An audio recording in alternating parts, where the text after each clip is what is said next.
In a few short months, we're all going to be inundated with U.S. election news. And while some people may not want to even start thinking about the upcoming Trump versus Biden match, the Canadian government is. That's because our country is inextricably linked to our southern neighbor, especially economically. In fact, over $1 trillion worth of trade happens between the countries every year. But while the U.S. is our most important economic partner, we're just a small player to them. So, to keep Canada's trade priorities front of mind in America, Prime Minister Justin Trudeau has assembled a group of high-ranking officials to remind their American counterparts that what's good for us is good for them. They're known as Team Canada, and their sport is trade. Adrian Morrow is joining us today on the show. He's the Globe's U.S. correspondent based in Washington, D.C., and he's going to tell us about this team and how they plan to promote Canadian trade interests with whoever wins the White House. I'm Cheryl Sutherland, and this is The Decibel from the Globe and Mail. Adrian, thanks for being here today. Thanks for having me, Cheryl. So to start, Adrian, let's talk about Team Canada and who's on this all-star trade roster. So who are the main players on this team? Yeah, so the captain of Team Canada is Kirsten Hillman, who's Canada's ambassador to the U.S. And then she's helped out on the wing by Industry Minister François-Philippe Champagne. And then Trade Minister Mary Ng is also a main player. And then they've got sort of a rotating roster of supporting players among cabinet ministers, provincial premiers, and business leaders who sort of come down and join them on some of these missions across the U.S. Adrian, thank you so much for indulging me in those sports analogies. That's amazing. So let's get into what is Team Canada's mission here and what exactly is the goal of their work? So essentially what they want to do is ensure that Americans know how important the bilateral relationship is between the two countries, and most specifically that in the U.S. they know how important Canada is for the American economy, for American security, and sort of how much the U.S. would stand to lose if there was any rupture in the relationship or problems with trade.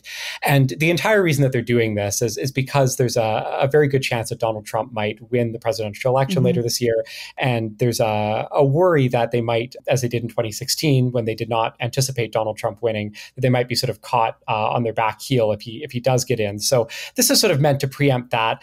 Also, if Biden gets reelected, they think it would be beneficial to have all of this kind of ramped up anyway, just to continue the current relationship if there's anything that he wants to do that's protectionist. Mm-hmm. And you said there that it's important for Team Canada to show America that Canada is important here. So how exactly does Canada do this? How do they make sure that the U.S. knows that they do need Canada? The way they've mostly been doing it is trying to take a lot of the big high-level numbers and boil them down to the local level. One thing that Kirsten Hillman, the ambassador, has been doing is handing out these Maple Leaf Awards to various members of Congress whose districts or states do a large amount of business with Canada. There's two tiers of awards. One is for $250 million worth of annual business, and the other one is for over $1 billion worth of annual business. And the idea is basically to show people, okay, it's not just these high-level numbers of $1.3 trillion of annual trade between the two countries, but specifically in your district, it's $1 billion that supports a certain number of jobs, that supports these specific companies that these particular people's livelihoods depend on. And if there were to be any problem with trade between the two countries, then this is how it would be a problem in your district or in your community. And there's actual awards called Maple Leaf Awards that are handed out? Yeah. So they've got these things that they sort of look like an amateur sports trophy or something. It's in the shape of a maple leaf. It's like a plastic glass analog sort of thing. That's amazing. This may seem like an obvious question, but why does the Canadian government feel like this work is necessary? Mainly because a lot of people take trade for granted. I think that's true in Canada, but I think it's even more true in the United States, where they've got such an enormous internal market. Their economy is something like 9 times the size of Canada's or 10 times the size of Canada's, that they don't necessarily think about trade all the time, or think about the fact that a car, for instance, is really manufactured between 3 countries, where you have components made in Canada, the US, and Mexico, assembled in one of the countries that exported to the other ones. And so if you were to put any trade barriers in place. It would just make everything more expensive and would make it difficult to figure out supply chains. So people kind of take this relationship for granted because it's often tends to be pretty frictionless, and they think people have to be reminded how important this is, so that, they don't get caught in a situation where somebody comes in like Donald Trump and says, let's make some changes here to put up some tariff barriers or sort of cut Canada out of the US market. And Canada's in a situation where a lot of Americans don't sort of understand how damaging that would be. Mm-hmm. And how much money are we talking about here? Like, how much money is traded between the two countries? So it's about $1.3 trillion Canadian in annual trade that goes back and forth between the two countries. And so it's a mix of exports of products from Canada to the US, like oil, for instance, softwood lumber. Mm-hmm. Some of it is finished products, things that are manufactured, and especially in the manufacturing sector in Southern Ontario. And then obviously a lot of it is services as well, where you have banks and financial services that do business on both sides of the border. It's about 2/3 of Canada's foreign trade for that perspective. And Canada is a country that depends heavily on trade for its economic well-being, and especially with trade to the US. It's a huge number, and it does show how important this relationship is for Canada. So I guess, how would you describe Team Canada's strategy here? There's these awards, of course, but what else is Team Canada doing? Yeah, it's really, I think of it as an inside-outside game. And so the outside game is the stuff that's maybe the most apparent, where you've got this attempt to sort of go both in Washington, D.C. and out in various states to meet with politicians and business leaders across the country. So some of that is being done by Hillman and Champagne and Mary Ng. Some of it is being done by other cabinet ministers, by provincial premiers, by business leaders. So for instance, they've gone to Detroit, Cleveland. Champagne has had meetings with the governors of Nebraska and Georgia, so that if there's a situation where there's a fractious trade negotiation between Canada and the US, they can call on those people and say, hey, can you lean on the White House or lean on the administration and tell them this is why trade is important to my state, don't mess it up. Then the inside game is an attempt to make more contacts closer to Donald Trump and Joe Biden. A couple of things that they've done, for instance, is late last month, Champagne was in Washington, and he and Hillman had a meeting at a restaurant in D.C. with a group of former Trump administration officials. And the idea basically there was partly to build the relationship so that if these people end up back in government, they've got sort of a line to these people. And then part of it was to give them, some of Canada's message on how important the relationship is. And so they said, look, we know that this trade war with China is a big priority for Donald Trump, and he would pursue that if he got back into office. Canada can actually be helpful there in the sense that you want to move your supply chains out of China. You want to stop depending on China for critical minerals and other things that are important to U.S. national security. Canada can be a solution there because we have a far better trading relationship with you than China does, and we're your ally. We're not your rival in the way that China is. So the other series of meetings that I heard about was that Katie Telford, who's Justin Trudeau's chief of staff, and Brian Clow is her deputy, and is a sort of Canada-U.S. relations guru. He and her came down to Washington, D.C. for the White House Correspondents Association dinner. And in the course of that weekend, sort of worked the after-party circuit to try to get to know or rekindle relationships with former, possibly future Trump administration officials, as well as with people in the Biden administration, to try to kind of gather intel on, okay, if Trump got back in, what specifically would he do on trade with Canada? What's he thinking about? And if Biden gets reelected, is there anything kind of on his radar for trade that we need to be aware of and sort of prepare for? Okay, so it sounds like, in some of these meetings, they're trying to make sure that the U.S. knows how important Canada can be in certain conversations. And they're meeting with people in the Trump campaign, in the Biden administration. Is there anyone they're targeting in particular? Nobody would tell me specifically who they met with, either at this Hillman Champagne dinner or during the conversations between Telford and Clow and various former Trump officials. I think they're just sort of afraid that because these were meant to be kind of discreet conversations and were not sort of formal meetings, they're sort of afraid that if people start seeing their names out there, then they'll stop talking to people on the Canadian side. So nobody would really tell me sort of who the meeting partners were. I mean, one name that does come up with some regularity is Robert Lighthizer, who was Donald Trump's trade representative, was the point person on renegotiating NAFTA, and is generally thought to be in line for a cabinet job, either back at USTR or potentially as Treasury Secretary or Commerce Secretary if Trump gets back in. I don't know if he was part of any of these meetings. I just know that he's someone that the Canadian side is very interested in sort of cultivating or kind of understanding his thinking.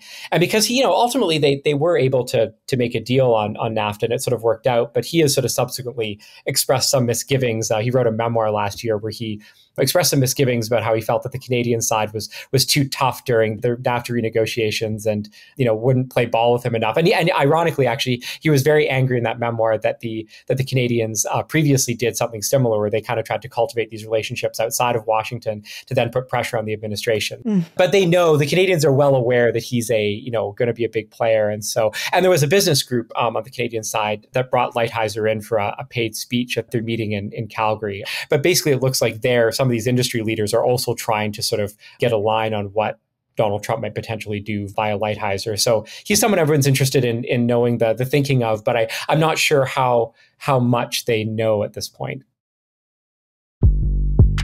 We'll be right back.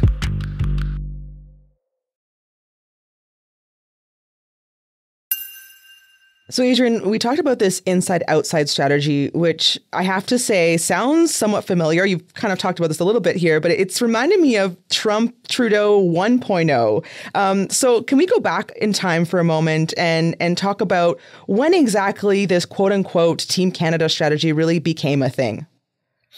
Yeah, so what happened before the 2016 election is that, unlike this time around, the Trudeau government was totally unprepared for Trump to win. They were convinced that Hillary Clinton was going to win. Apparently, they had a warning from David McNaughton, who was their ambassador in Washington at the time, told cabinet, you have to be aware that there is a chance of Trump victory.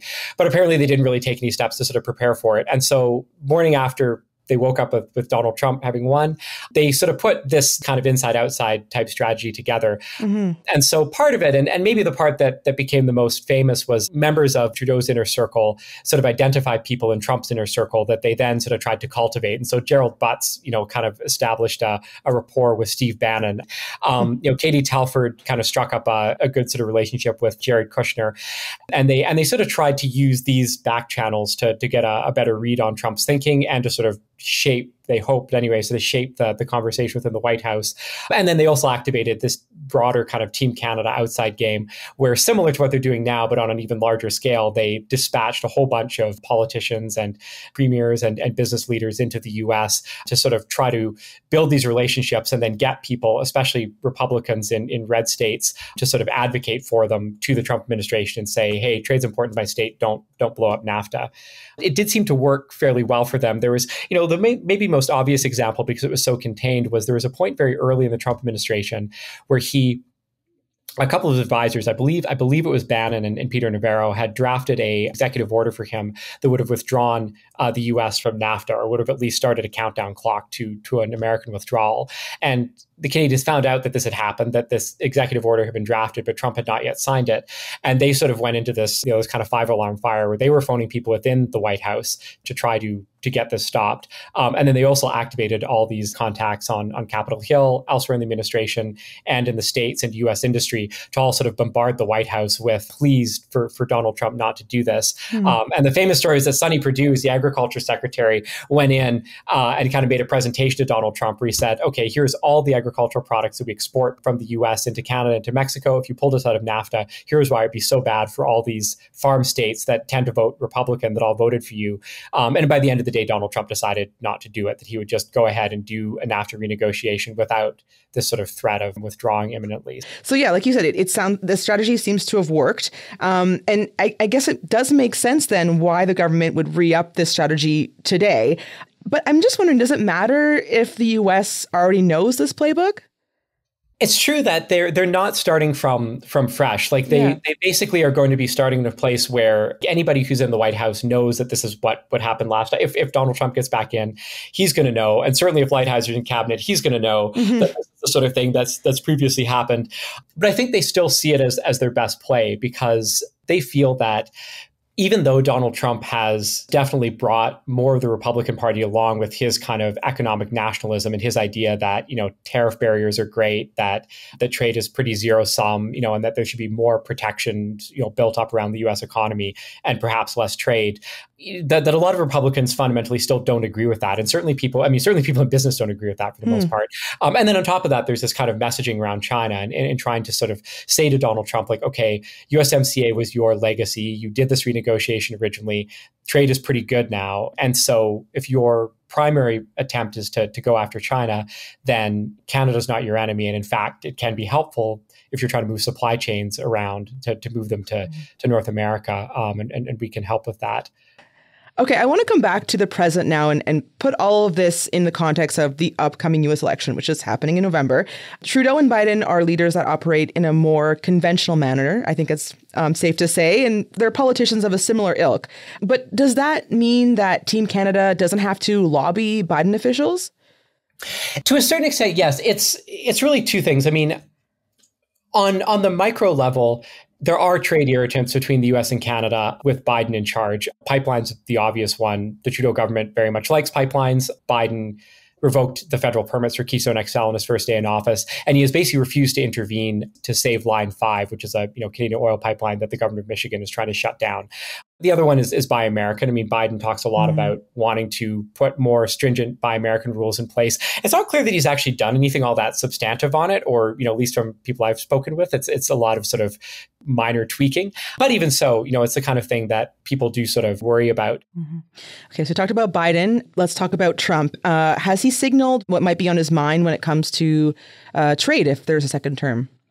The big marquee promise that he's made is that he wants to put a 10% tariff on all goods coming into the United States. Whether that's actually legal is certainly a pretty big question, but the gears turn slowly when it comes to international arbitration on trade. Essentially, what likely is that if he did that, it would trigger a massive global trade war, and you would probably have all these countries that are putting tariff walls in place. The other thing you could potentially do is that the USMCA in 2026, the three countries essentially have to decide whether they're going to continue the deal as is or whether they're going to reopen it for further negotiation. And just a reminder that the USMCA, which is the United States-Mexico-Canada Agreement, is essentially the new NAFTA. Yeah, that's right. It was rebranded by Donald Trump, but it's basically NAFTA with a handful of changes that were made in negotiations in the first Trump administration. And so a lot of what the Canadian government has been trying to do and having conversations with people close to Trump is figure out exactly what he would do vis-a-vis Canada. So would the 10% tariffs apply to Canada and Mexico and other countries the US has free trade agreements with? And then B, is he going to reopen USMCA in 2026 if he gets back in? And if so, what specifically is he going to demand? I want to talk a little bit about the Trump-Trudeau relationship and how that affects the work of Team Canada, because it seems like Trump and Trudeau have a less friendly relationship than Trudeau and Biden, which is probably putting it lightly. Will that be a major challenge? They do have a difficult relationship. I mean, and it's not just the fact that they fundamentally disagree on a lot of things. The Americans became very frustrated with Canada during the NAFTA negotiations in 2017, 2018, where essentially what they decided to do on the Canadian side is they thought if you concede anything to Donald Trump early on, it's just going to mean that he'll ask for more and more and more, and you'll end up having to give up more than you intended to. And so their strategy during the negotiations was to hold back as long as possible and only start really putting things on the table once they kind of got to the end and they thought, okay, we can see some movement here, and they're willing to take some of their most protectionist demands off the table.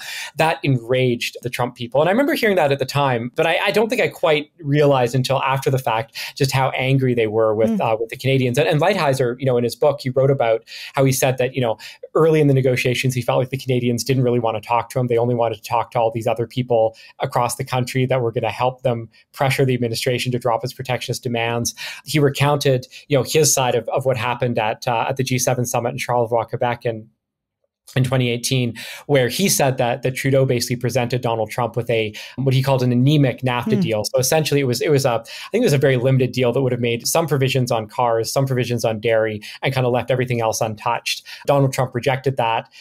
Justin Trudeau then went into a press conference and criticized Donald Trump for putting steel and aluminum tariffs on Canada. Donald Trump got mad and tweeted that Justin Trudeau was weak and dishonest. And according to Lighthizer, there was just no talking after that for several weeks. It wasn't until the fall when the US and Mexico sort of came to an arrangement and peer pressured Canada to get in that the Canadians finally sort of came back to the table and made a deal very quickly. So I think that's certainly part of the context too, that if there were a second Trump administration, they would not be coming into this with a lot of goodwill towards the Trudeau government.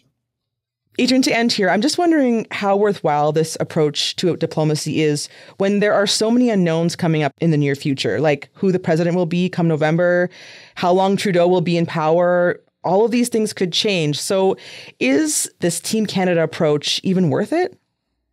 Yeah, I think it's not a bad idea to strengthen the relationship, no matter who's president after November. The relationship between the two countries is sort of nonpartisan. I mean, there's kind of a consensus at this point around free trade.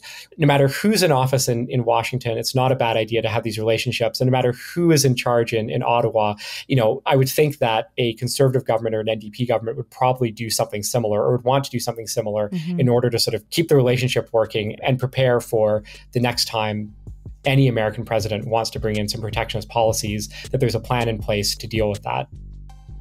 Adrian, it's been really great talking to you today. Thanks so much for coming on the show. Thanks for having me. That's it for today. I'm Cheryl Sutherland. Aja Souder is our intern. Our producers are Madeline White and Rachel Levy-McLaughlin.